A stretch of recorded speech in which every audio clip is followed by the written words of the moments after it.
Ya, bismillahirrahmanirrahim. Kita lanjutkan. Ini bagian terakhir dari pengantar neural network deep learning yang ada di slide video MIT Introduction to Deep Learning ya. Di bagian ini kita akan membahas apa yang disebut dengan overfitting. Jadi nanti ada overfitting dan underfitting sebenarnya, tapi yang lebih penting adalah overfitting. Di sini ada permasalahan ya, proses training, apa yang disebut dengan overfitting. Di sini adalah overfitting, di mana misalnya kita tahu ini adalah data-data. Di sini ada, kita lihat di sini ya, yang kotak-kotak merah ini adalah data-data training. Jadi kita misalkan disederhanakan datanya divisualkan 2 dimensi ini ada data-data training. Overfitting itu maksudnya adalah model yang terlalu mengakomodir data training sehingga terlalu kompleks yang akibatnya karena terlalu mengakomodir data training sehingga terlalu kompleks dan tidak generik ya, kurang generik. Nah, ini di sini adalah di tengah ini adalah yang ideal, yang ideal fit. Kemudian di sini adalah underfitting ya. Dimana di underfitting ini terutama salah satu permasalahannya adalah kalau datanya kurang. Jadi permasalahan kalau yang lebih banyak adalah overfitting. Kita kenal apa yang disebut dengan regularisasi ya, pengaturan, yaitu teknik yang membatasi untuk permasalahan optimisasi kita sehingga modelnya jangan terlalu kompleks ya. Dibatasi modelnya jangan terlalu kompleks. Di sini bukan hanya permasalahan neural network dan deep learning saja untuk overfitting, regularisasi, kemudian mencegah supaya model tidak terlalu kompleks. Ini adalah permasalahan machine learning secara umum, permasalahan data mining secara umum, membuat model, proses pembangunan model ya. Jadi bukan hanya masalah di neural network, di deep learning saja. Ya, yang diperlukan di sini adalah bagaimana model yang dibuat itu generik ya. Dia mengimprove generalisasi, artinya perlu data yang unseen. Data itu adalah data yang tidak digunakan untuk proses training ya, data yang tidak digunakan untuk proses training ya. Yang pertama di sini regularisasi menggunakan dropout ya.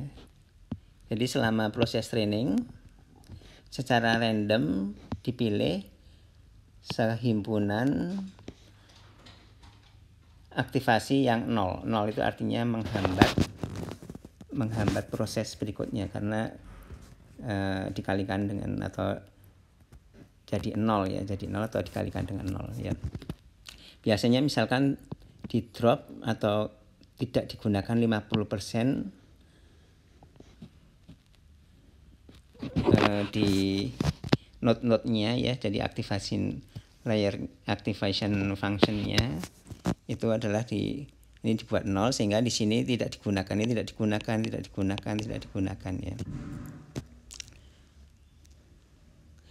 Di sini memaksa jaringan untuk tidak hanya tergantung pada sekumpulan node saja. Jadi di sini kita menggunakan dropout yang dalam satu proses training ini di satu proses misalkan gunakan 50%-nya, di proses yang lain 50% yang lain dengan secara random gitu ya. Jadi setiap kali iterasinya atau setiap kali epochnya itu menggunakan hanya sebagian saja. Yang dengan TensorFlow Keras udah ada, kita tinggal pakai saja menggunakan dropout misalkan 50%. Ya, jadi ini tadi menggunakan 50% yang itu, kemudian ini menggunakan 50% yang lain. Kita lihat lagi yang tadi ini, kemudian kita lihat ini. Jadi berbeda-beda yang di drop, yaitu 50% random ya.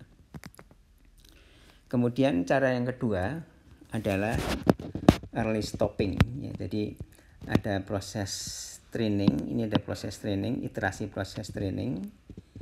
Ada proses iterasi proses training, kemudian kita menghitung lossnya berapa, kita akan secara awal, lebih awal stop. Artinya meskipun kalau diteruskan lossnya itu berkurang ya, lossnya itu lebih kecil, kalau iterasi trainingnya berkurang, kita hentikan saja, tidak sampai katakanlah proses training itu menganggap bahwa itu adalah global minimal. Ini juga suatu proses yang umum, bukan hanya untuk neural network dan deep learning saja. Jadi di sini di stop training sebelum kita global, kita anggap global minimal, dan global minimal itu sebenarnya adalah overfitting ya. Jadi misalkan prosesnya seperti ini. Ini adalah, kita lihat yang biru ini adalah untuk data yang unseen, seperti tadi dikatakan unseen. Kemudian data yang untuk data training, proses data training. Kita lanjutkan iterasinya, ke sini, iterasinya lossnya berkurang. Kita lihat di proses di menggunakan data training berkurang lagi. Ini terus berkurang, tapi kita lihat untuk data test ternyata sebenarnya naik ya. Sehingga ini naik, kemudian kita stop di sini. Stop di sini ya. Ini adalah early stopping, yang dimana kalau kita lanjutkan bisa overfit ya. Kalau kita lanjutkan sepertinya ini bagus ya, tapi ternyata sebenarnya overfit, karena yang kita perlukan sebenarnya untuk data testing ini supaya modelnya itu lebih generik ya. Demikian secara keseluruhan pengantar neural network dan deep learning yang diambilkan dari lecture Introduction to Deep Learning yang di bagian pertama. Ini adalah summary-nya, review-nya, ada beberapa inti dasarnya ya. Jadi yang pertama adalah perceptron, yang merupakan struktur building block. Jadi blok-blok unit-unit yang terkecil ini adalah perceptron, yang merupakan di sini menggunakan fungsi yang non-linear. Kemudian perseptron itu kita gunakan untuk neural network ya. Jadi kita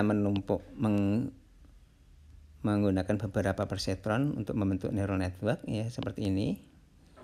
Jadi adalah perseptron yang diperlihatkan dengan dari sini ya, biasanya dari sini.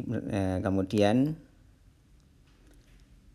kita menggunakan backpropagation untuk data trainingnya, menggunakan backpropagation. Jadi proses balik yang digunakan untuk tujuannya adalah untuk men-set parameter yang